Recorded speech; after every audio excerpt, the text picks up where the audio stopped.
notice how one memory can stop an argument faster than logic ever could? Someone says, "Remember Grandma's house?" And suddenly the room exhales. That's not nostalgia, that's a bridge. And lately, we're forgetting how to cross it. Everything seems to end in an argument. We scroll, we post, we defend our stories like property lines. But legacy work, it's about building bridges between stories, not fences around them. Today, we're walking right into the heart of a divided world with a quiet, super tool you already own: memory. By the end of this episode, you'll know how to use one meaningful memory to connect with someone, even if you don't agree on anything else. And that seems to happen a lot today. Hi, I'm trusted tour guide Annie, your companion for life's meaningful milestones. I help people like you turn what matters most into stories and systems that last. Back in 2017, I was blessed to help raise a 60 by 30-foot flag at the Windsor, Ontario, Canada waterfront. It was the Great Canadian Flag Project. 5 of us, a community grant, contributions from the community, and a whole lot of fun. That flag didn't ask how anyone voted, it just flew. People from every side showed up: immigrants, veterans, kids, skeptics, all looking up together. That moment has certainly stuck with me because I realized beauty builds bridges faster than belief does. And I thought, what if we could carry that feeling into America's 250th? What if our stories, the everyday ones, could be the next flag we raise together? The truth is, stories don't divide people, interpretations of them does. When I posted about that flag years later, someone immediately made it political. I was talking about the craftsmanship, the camaraderie, the experience. They were talking about culture wars.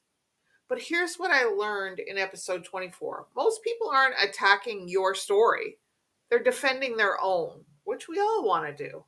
When we understand that, the goal shifts from winning arguments to creating connection, to sharing experiences, to understand how the other person feels. Or at least that's how I hope what you want.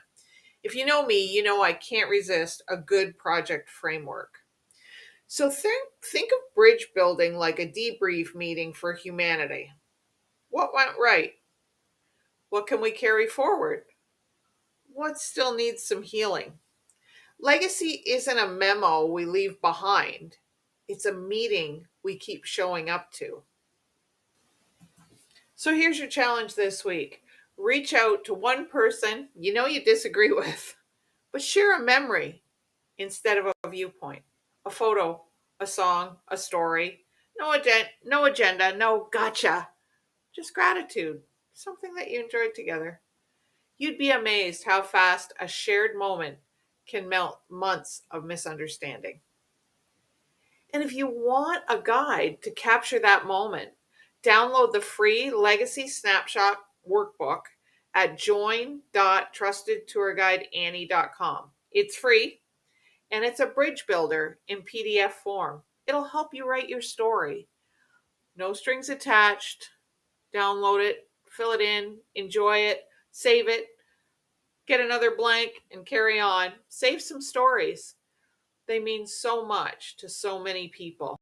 They are the thing that connects us. Look, we can spend our energy arguing about who built the bridge, or we can just walk across it together. What do we really gain by all this arguing? Every memory you share is a plank in that bridge. Every moment of understanding and feeling what the other person felt is another step closer to what matters. Give up being the winner. Just get along.